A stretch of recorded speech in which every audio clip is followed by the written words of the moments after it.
Most people are taught that pests are inevitable, that you either spray chemicals constantly or lose your harvest, but that's not how our ancestors gardened. For over 300 years, the Amish have grown healthy, productive gardens without a single chemical pesticide. That knowledge wasn't lost because it stopped working. It was buried when modern agriculture convinced us we needed their products.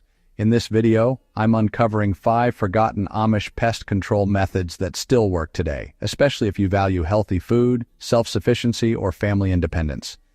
If you believe gardening should work with nature, not against it, this channel is for you.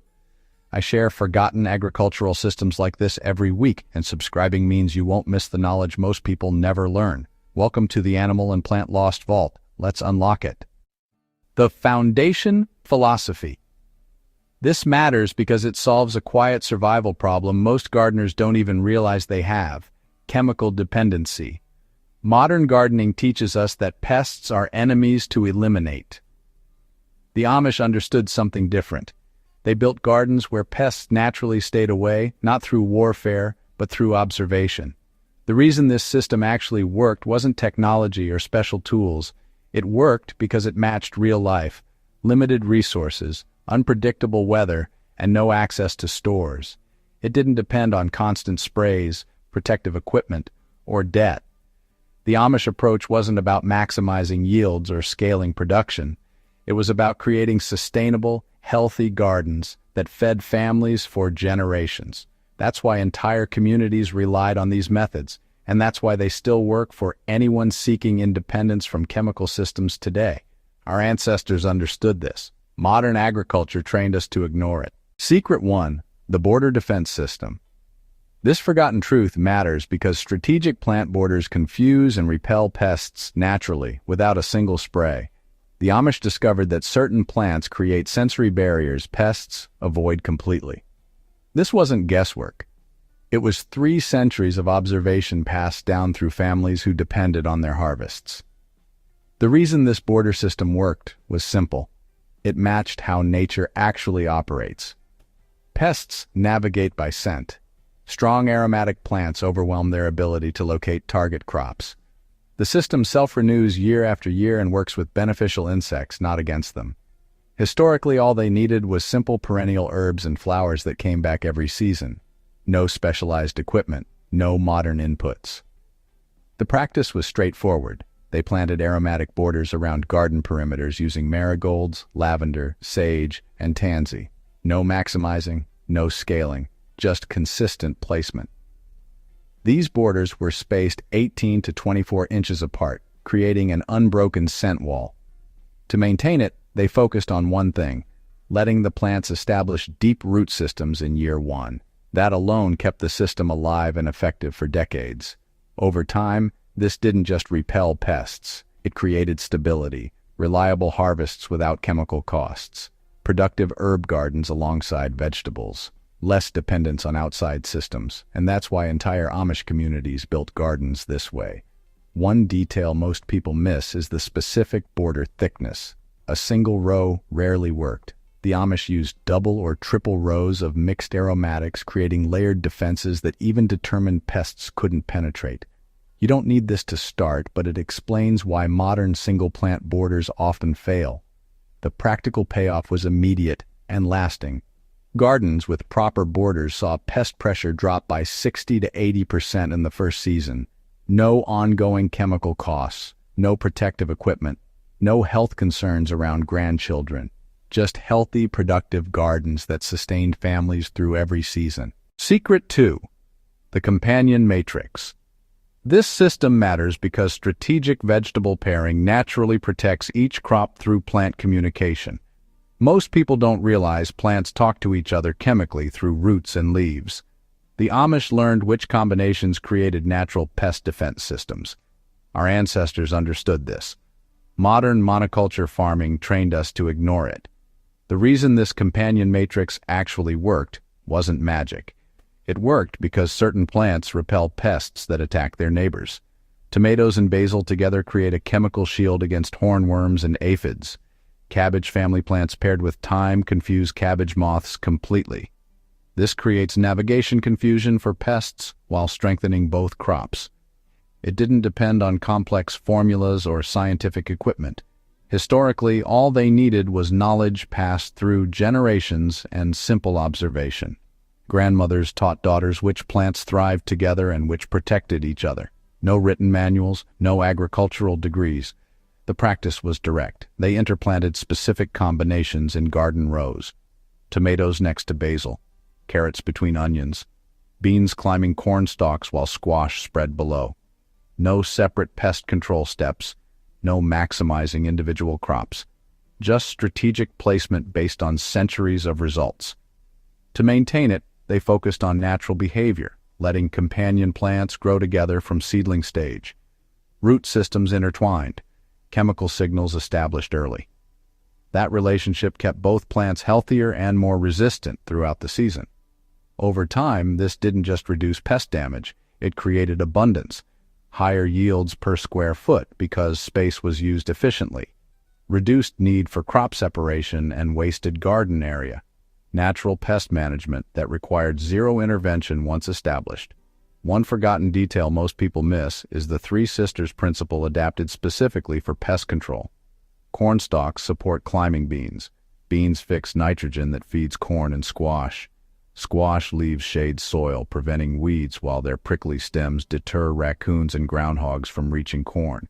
This triple crop system fed entire families from small plots while naturally solving multiple pest problems simultaneously. The practical reality was undeniable. Companion-planted gardens consistently outperformed isolated crops in both yield and pest resistance, year after year, generation after generation. Secret 3. The rotation and rest cycle.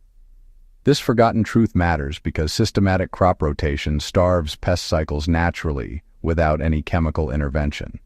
Most gardeners plant the same vegetables in the same spots year after year, never realizing they're creating pest breeding grounds. The Amish understood something different. Pests target specific plant families and overwinter in soil, waiting for next season's feast.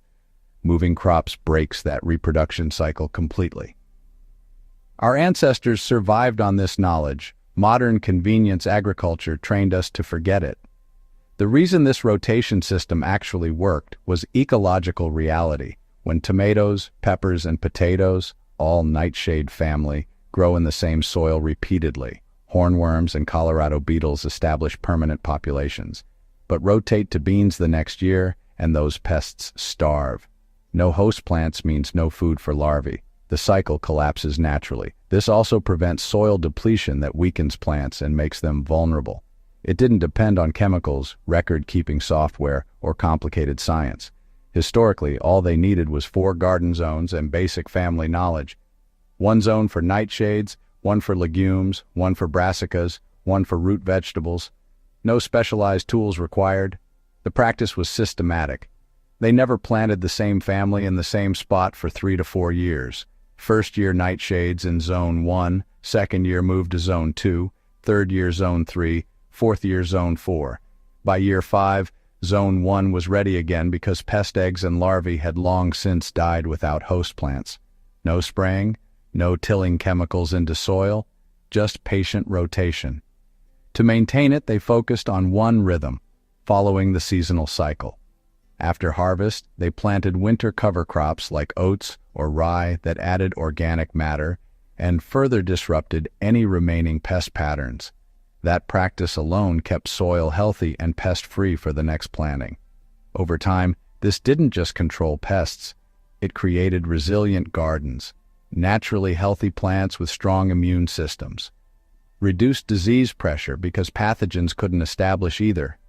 Improved soil fertility without synthetic fertilizers because different crops fed soil differently. One detail most modern gardeners miss completely is why winter cover crops were essential to rotation success. Bare soil over winter allows pest eggs to survive and soil to degrade. Cover crops smother overwintering pests, add nitrogen, prevent erosion, and break up compacted soil. When tilled under in spring, they provide rich organic matter that feeds beneficial soil life.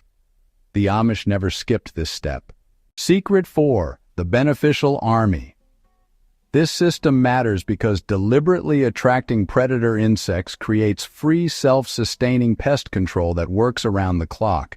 Most people see all bugs as enemies. The Amish learned which insects hunt garden pests better than any chemical spray ever could. This wasn't wishful thinking. It was practical observation of nature's balance systems that worked reliably for centuries. Our ancestors depended on this knowledge. Modern pesticide companies trained us to kill everything and depend on their products instead. The reason this beneficial army actually worked was simple ecology. Every pest has natural predators. Ladybugs devour aphids by the hundreds. Lacewing larvae consume thrips, mites, and soft-bodied pests. Parasitic wasps inject eggs into hornworms and cabbage worms, killing them from inside. These beneficial insects work 24 hours daily, reproduce naturally, and never develop resistance like pests do to chemicals. The system creates ecological balance instead of chemical warfare. It didn't depend on purchasing beneficial insects or complicated release schedules. Historically, all they needed was knowledge of which flowers attract these predator insects naturally. Yarrow, dill, fennel, sweet alyssum, and cosmos were intentionally planted throughout gardens. No specialized equipment, no ongoing costs. The practice was straightforward. They planted insectary strips, small flower rows integrated throughout vegetable beds. These provided nectar and pollen that adult beneficial insects need while their larvae hunt pests. The flowers bloomed continuously from spring through fall, maintaining beneficial populations all season. No maximizing, no technology, just consistent flower presence. To maintain it, they focused on one critical timing: planting insectary flowers in early spring before pest populations exploded. This gave beneficial insects time to establish breeding populations. That head start meant predators outnumbered pests from the moment gardens started producing. Over time, this didn't just reduce pest damage, it created thriving ecosystems. Aphid outbreaks controlled within days instead of weeks. No spray equipment needed, no protective gear, no toxic residue on vegetables, safe environments where grandchildren could harvest tomatoes and eat them right in the garden. One forgotten detail that separates success from failure. Beneficial insects need habitat beyond flowers. The Amish left small areas of undisturbed soil and plant debris where beneficials could overwinter and shelter during bad weather. Modern gardens that are too clean eliminate beneficial habitat, forcing gardeners to rely on chemicals. Simple tolerance of a few weeds at garden edges provided exactly what beneficial armies needed to thrive year-round. Secret 5. The physical barrier method. This forgotten truth matters because simple physical barriers prevent pest access entirely without chemicals, resistance issues, or health concerns. The Amish discovered that stopping pests mechanically was often more reliable than any other method. This solved the quiet problem most gardeners face: vulnerability during peak pest seasons when chemical sprays can't keep up with insect reproduction rates. Our ancestors built permanent solutions. Modern agriculture taught us to keep buying products. The reason this barrier system actually worked was physics, not chemistry. Pests that can't physically reach plants can't damage them. No pest resistance develops to a copper strip or row cover. Barriers work regardless of weather, temperature, or pest population explosions. One installation protects crops for years or entire seasons. It didn't depend on ongoing purchases or perfect timing. Historically, all they needed was basic materials anyone could access: lightweight row covers, simple wood frames, copper strips, and chicken wire. No proprietary products, no complicated tools. The practice was direct. They protected vulnerable crops during their most susceptible growth stages. Row covers went over seedlings and young plants when pests were most active. Copper strips created barriers around beds to block slugs and snails. Wood frame cloches protected transplants during establishment. No spraying schedules, no mixing chemicals, just physical installation once, protection for weeks or months. To maintain it, they focused on one principle: matching barrier type to specific pest problem. Row covers for flying insects, copper for crawling pests, buried wire mesh for underground tunnels from voles and moles. Each barrier targeted its specific threat with minimal maintenance. Over time, this didn't just control pests, it created certainty. 100% slug and snail elimination with properly installed copper barriers. Row covers that completely eliminated cabbage moths, flea beetles, and squash bugs. Reduced water needs because covers retained soil moisture. Multiple benefits from single installations. One detail most gardeners never learn is the Amish cold frame approach that doubled as pest protection. Simple wood and glass structures protected spring seedlings from both cold and pests simultaneously. These permanent frames lasted decades and could be moved between garden sections. They started plants earlier, protected them completely, and extended growing seasons, all while eliminating pest pressure during the most vulnerable growth stage. The practical payoff was immediate. Gardens with strategic barriers required almost zero pest intervention throughout entire seasons. If this kind of forgotten knowledge matters to you, give the video a like. It helps surface these methods to others seeking chemical-free alternatives. And tell me in the comments, which Amish secret surprised you most? Or had you heard of any of these before? I read every comment because this channel grows through shared knowledge. These systems worked for centuries, and they still work today for families who value healthy, sustainable gardens. Vault Insight. Here's something rarely talked about that explains why these Amish methods stayed effective while modern approaches increasingly fail. Most pest control systems collapsed not because pests became stronger, but because humans tried to modernize what was meant to stay simple. Industrial agriculture convinced us that chemicals were progress and natural methods were primitive, but the opposite was true. Every chemical spray eliminates beneficial insects along with pests. This destroys the ecological balance that kept gardens naturally resistant. Synthetic fertilizers create weak, pest-attracting plants compared to organic methods. Monoculture farming feeds pest populations like nothing in nature ever did. The more modern systems intervened, the more dependent gardeners became. The Amish succeeded because they never interrupted these natural systems. They worked with ecological balance instead of against it. Their gardens weren't pest-free because of superior chemicals. They were pest-free because healthy soil grew strong plants that attracted beneficial insects, while specific companion plantings and rotations prevented pest establishment. This created resilience that modern methods can't match. The more natural the system, the more sustainable it becomes. That's not philosophy. That's 300 years of Amish gardens proving what actually works. The wisdom isn't in fighting nature harder. It's in understanding nature well enough to let it work for you. Modern systems taught us to forget this because there's no profit in self-sufficient gardeners who don't need constant product purchases. But the knowledge survived in communities like the Amish who never abandoned what worked. You don't need all 5 secrets at once. Pick one method from today and start there. That's how forgotten systems come back to life, one small choice at a time. Maybe it's planting a border of marigolds this spring. Maybe it's trying one companion pairing. Maybe it's installing copper strips around your most slug-damaged bed. Whatever you choose, you're building toward a healthier, more self-sufficient garden that feeds your family without chemical dependency.